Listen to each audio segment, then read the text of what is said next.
अगर कश्मीर वैली और जम्मू कश्मीर आज भारत के साथ है, उसका श्रेय अगर किसी को जाता है तो पंडित जवाहरलाल नेहरू को जाता, शेख अब्दुल्ला को जाता है। जूनागढ़ में क्या जवाहरलाल नेहरू गए थे? हैदराबाद में जवाहरलाल नेहरू गए थे? लक्षद्वीप में जवाहरलाल नेहरू गए थे? जोधपुर में जवाहरलाल नेहरू गए थे? जवाहरलाल नेहरू एक ही जगह काम देखते थे, जम्मू कश्मीर में, जिसको आधा छोड़कर आ गए। अगर आज जम्मू कश्मीर और विशेषकर जम्मू कश्मीर वैली आज भारत का अंग है, उसका एकमात्र श्रेय किसी को जाता है तो पंडित जवाहरलाल नेहरू पर विश्वास था शेख अब्दुल्ला का, जिसकी वजह से आज कश्मीर वैली हमारे साथ है। रिकॉर्ड पर है, कश्मीर में दिग्विजय जी ने सरदार पटेल का नाम नहीं लिया। एक नाम लिया शेख अब्दुल्ला का, दूसरा नाम दिया जवाहरलाल नेहरू का। अब सुनिए दिग्विजय जी, अब सुनिए, सुनना पड़ेगा, ऐसे नहीं चलेगा। अगर कश्मीर वैली और जम्मू कश्मीर आज भारत के साथ है, उसका श्रेय अगर किसी को जाता है तो पंडित जवाहरलाल नेहरू को जाता, शेख अब्दुल्ला को जाता। और दूसरी तरफ जूनागढ़, जहां बाहुल्य था हिंदुओं का, वहां नवाब साहब अपने हवाई जहाज में बेगमों को छोड़ गए, बाकी लोगों को ले गए और पाकिस्तान चले गए, लेकिन जूनागढ़ भारत का आज एक अंग है। आप कितना ही अमित शाह जी पंडित जवाहरलाल नेहरू जी के बारे में कुछ भी कहें, लेकिन एक बात मैं आपसे कहना चाहता हूं, अगर आज जम्मू कश्मीर और विशेषकर जम्मू कश्मीर वैली आज भारत का अंग है, उसका एकमात्र श्रेय किसी को जाता है तो पंडित जवाहरलाल नेहरू पर विश्वास था शेख अब्दुल्ला का, जिसकी वजह से आज कश्मीर वैली हमारे साथ है। सर,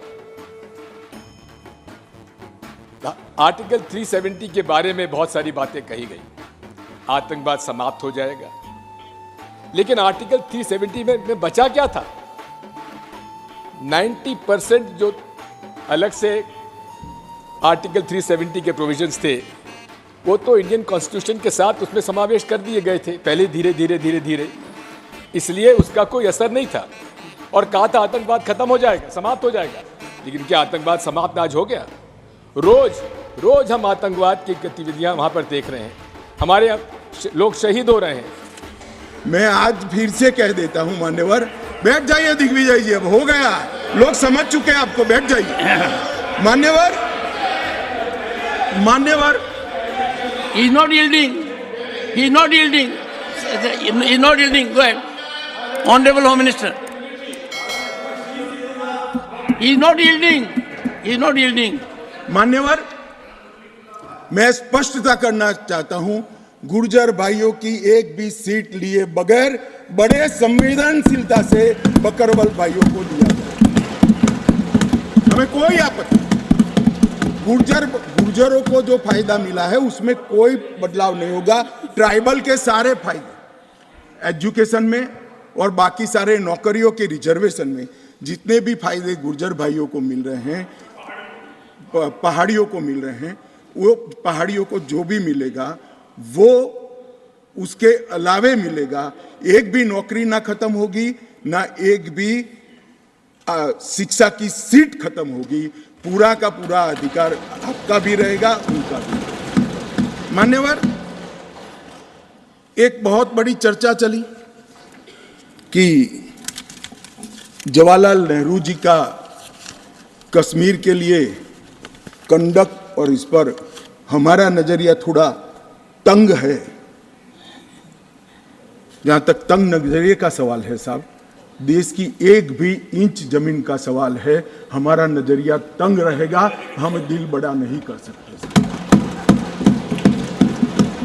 किसी को अधिकार नहीं है अपने बड़े हृदय को दिखाने के लिए देश का एक भूभाग देश से चला जाए और मूक दर्शक बनकर खड़े रह जाए, किसी को अधिकार नहीं। मैं आज फिर से कहता हूं, ये आरोप से मैं सहमत हूं, हमारा नजरिया तंग है। देश की एक इंच जमीन भी जाती है तो इसके लिए भारतीय जनता पार्टी का हर कार्यकर्ता सर्वोच्चता से संघर्ष करेगा, लड़ाई करेगा और लड़ेगा। हमें कोई इसमें शर्म की बात नहीं। मान्यवर, मैं कुछ बातें कहना चाहता हूं। बहुत कुछ कहा है, अभी कहा गया नेहरू के कारण कश्मीर यहां है, नेहरू जी के न होते तो शायद ये बिल ही नहीं आता और कश्मीर होता ही नहीं, इस तरह से कहा।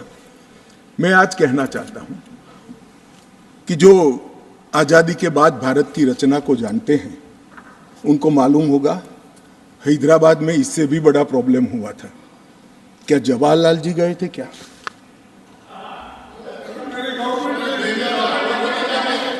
तो यहां गवर्नमेंट नहीं, यहां नेहरू। क्या कर रहे हो खड़गे जी? अभी भी वापस आओ।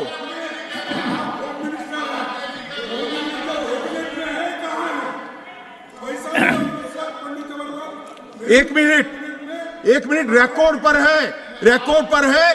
कश्मीर में दिग्विजय जी ने सरदार पटेल का नाम नहीं लिया।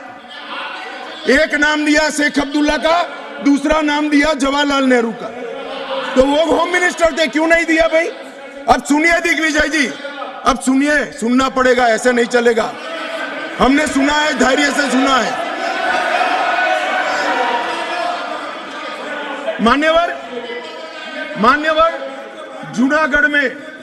जूनागढ़ में क्या जवाहरलाल नेहरू गए थे? हैदराबाद में जवाहरलाल नेहरू गए थे, लक्षद्वीप में जवाहरलाल नेहरू गए थे, जोधपुर में जवाहरलाल नेहरू गए थे। जवाहरलाल नेहरू एक ही जगह काम देखते थे, जम्मू कश्मीर में, जिसको आधा छोड़कर आ गए। एक ही जगह देखते। मान्यवर, दूसरा, विलय लेट क्यों हुआ? सारे लोग जानते हैं साहब, इतिहास को 1000 फुट नीचे दफन कर दो, वो ऐसा बीज है जो वटवृक्ष बनकर सच्चाई बाहर आ जाती है। सब जानते हैं कि हमारा विलय इसलिए लेट हुआ कि महाराजा पर किसी एक व्यक्ति को विशेष स्थान देने का आग्रह था, शेख अब्दुल्ला को विशेष स्थान देने का आग्रह था। इसके कारण विलय लेट हुआ और पाकिस्तान को आक्रमण करने का मौका मिला। मैं आज ये पूछना चाहता हूं कि इतने सारे कठिन राज्यों का विलय हो गया, कहीं पर 370 क्यों नहीं है? क्यों नहीं है? ना जोधपुर में है, ना जूनागढ़ में है, ना हैदराबाद में है, ना लक्षद्वीप में है। क्यों 370 नहीं है? कि संवेदनशील हृदय के कारण 370 है। संवेदनशील हृदय। मान्यवर, कंडीशन किसने रखी?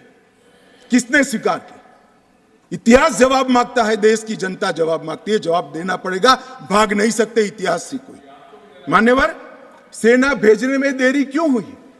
और ये कहते हैं कि इसके बाद भी देरी हुई है। मैं साहब एक रेफरेंस सैम मानेकशॉ का देना चाहता हूं। फील्ड मार्शल सैम मानेकशॉ तब डायरेक्टर ऑफ मिलिट्री ऑपरेशंस थे। उन्होंने एक जगह पे कहा है कि कबीलाई हमलावर आक्रामक और लूट मचा रहे थे, तब चर्चा में ही व्यस्त थे। मैं व्यक्ति का नाम देना नहीं चाहता वरना खड़े हो जाएंगे। तब एक मीटिंग में सैम मानेकशॉ मौजूद थे। सरदार पटेल जी ने नेहरू जी को कहा, जवाहर आप कश्मीर चाहते हो या नहीं चाहते हो, देरी क्यों हो रही है? तब जाकर सेना भेजने का निर्णय हुआ है।